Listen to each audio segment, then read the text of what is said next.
As the name implies, dimensional portals are literally doorways to other realms. These portals are often found in caves. Usually the passages are closed, which is a good thing as a lot of scary creatures can come through when they periodically open.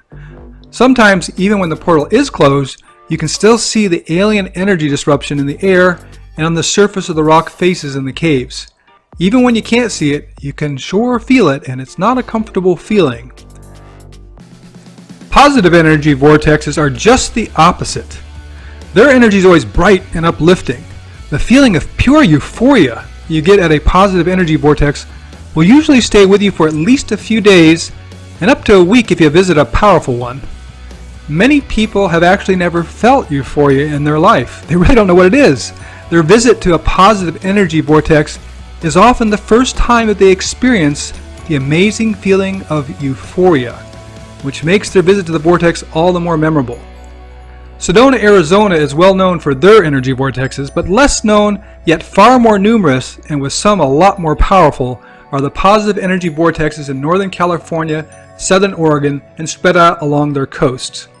Away from the coast, vortexes are often found at waterfalls and on high, pointy mountain peaks.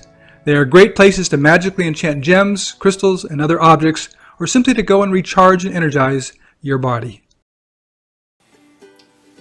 Welcome back to the Celestine Light Esoteric Mystery School. Today we're going to go on a journey to the Mount Ashland Positive Energy Vortex and Dimensional Portal. Both of them are very interesting and very unusual. The portal, the entrance on the other side of the portal, on another world, was closed permanently thousands of years ago to prevent something from our Earth getting through that was scaring the heck out of them. And then the positive energy vortex is alive with energy that can be measured on my Trimeter, which I brought. Now that might be coming from the microwave tower and the weather radar that's on top of Mount Ashland, but that's pretty far away. And when I get out of the car, before I ever get to the vortex, when I'm closer to the towers, I get almost no reading where I'm in the parking lot. But when I go further away to the vortex, I get big readings. Interesting. I think you'll enjoy it. Let's go. Heading north or south on Interstate 5, take exit 6, which is the Mount Ashland exit, 6 miles from the Northern California border. Just follow the exit to the right, and you'll come to a sign. Go through that sign, head straight for Mount Ashland. Very shortly you'll see another sign for the Mount Ashland Ski Road. Then you want to turn right at the sign for the Mount Ashland Ski Road right here. Follow that road all the way up to the ski area. Once you get to the ski area, go all the way through the parking lot to the end of the paved road where it begins a dirt road, and continue from there. Shortly after you drive on the dirt road, you'll come to a small campground. Just head through that campground, continue on for about a quarter mile, and you will come to a road that goes off to your right. The road points to Mount Ashland, and if you have a four-wheel drive vehicle, you can go up this road. If you do not, you should stay down below with your car and hike up from there. After you drive up this road a quarter mile or so, you will come to a turn off to your left. The road is outlined by big rocks. You want to turn in there and park your car. This is the parking area for the vortex and dimensional portal. You can see the vortex right there with those two pillars of rock. Before we hike to the vortex and the portal, I wanted to test the electromagnetic radiation right in the parking lot where we were, because there was nearby microwave towers, and there's also a weather radar you can't see on the other side of the hill. So I begin right in the parking lot. I just want to do a 360 around. I measured all the different things that the Trimeter measures. The only one I was getting a reading on was the microwave reading, which was probably coming from the microwave tower, but it wasn't very strong. As you can see, as I go around and around, the strongest reading is right here, and if I look up, I'm pointing directly at the microwave tower in the distance there, which is just opposite, almost 180 degrees from the vortex. So as I continue around the corner, and we'll see the readings start to diminish now as I go around to be pointing at the vortex, and then I'm looking right at the vortex next at the end.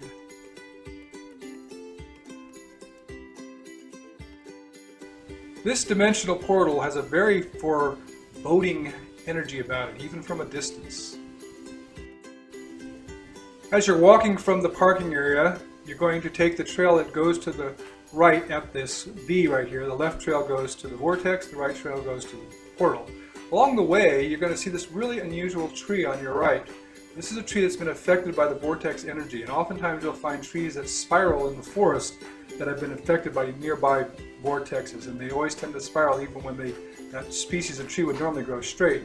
Here Sky is feeling the energy from the tree, and it feels different than every other tree right around it. Samara and Sky and I have climbed up to the top of the portal.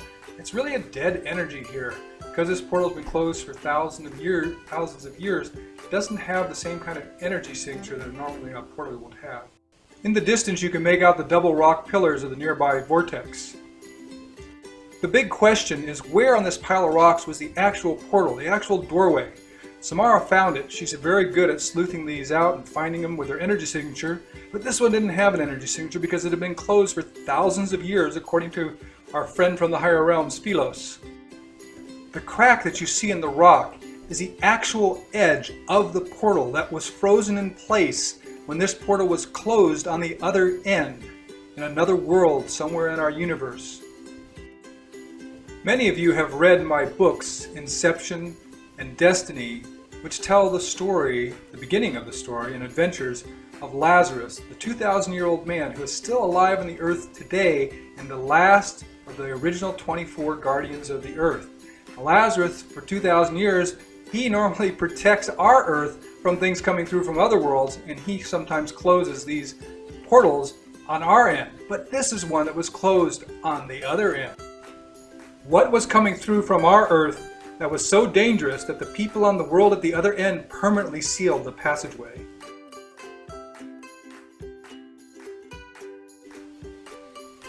Starting back at the parking lot, we're going to head to the vortex now. And you go along the same trail till you come to that fork in the trail, and this time we're going to take the left fork and head to those rocks right up there. It's only about 100 feet away from the trail, so it's very quick and easy to get to. Just remember to take the left fork and head for the double rock pillared vortex. Now this is an easy walk. There is a spot here where you're going to have to kind of go between a couple rocks, so you won't be able to bring your baby stroller. And there is, as you get right up to the rocks themselves, it is a place you need to be careful climbing on the rocks. It's only a very short section, but it is dangerous. You can fall, you can slip.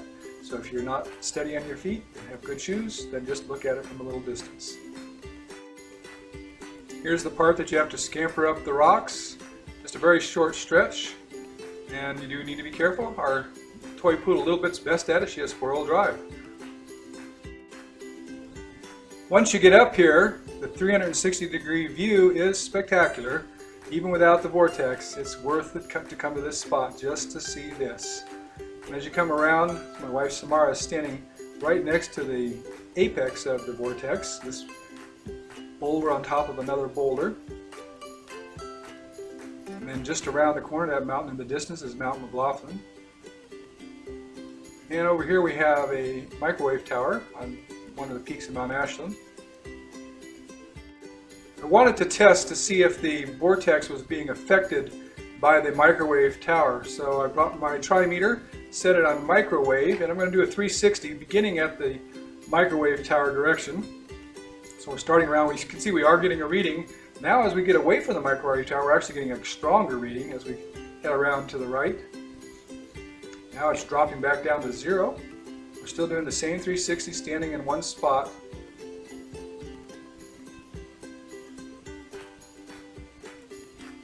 And then here we end up back at the microwave tower. It's unusual to discover microwaves at a vortex, so I'm going to attribute the microwaves we found probably to that tower. However, now I have it set on magnetic setting, and I'm doing the same 360 turn around. The needle's not moving a lot, but it is moving, it is jumping around. And if you saw my previous vortex video where we went up to the fairy ring, you saw it went crazy on the magnetic setting. It's not going crazy here, but it is moving. Usually we would rate this vortex as 7 on a scale of 1 to 10, but it's unsure how much it's being affected by the nearby microwave tower.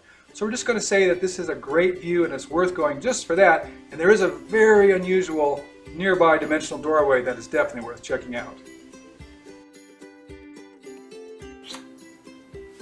Thanks for coming with me today on a visit to the Mount Ashland Positive Energy Vortex and Dimensional Portal. I had a great time visiting it. I hope you enjoyed this video as well. Please share it with your friends, like the video, and subscribe to my channel. And we'll see you again next week.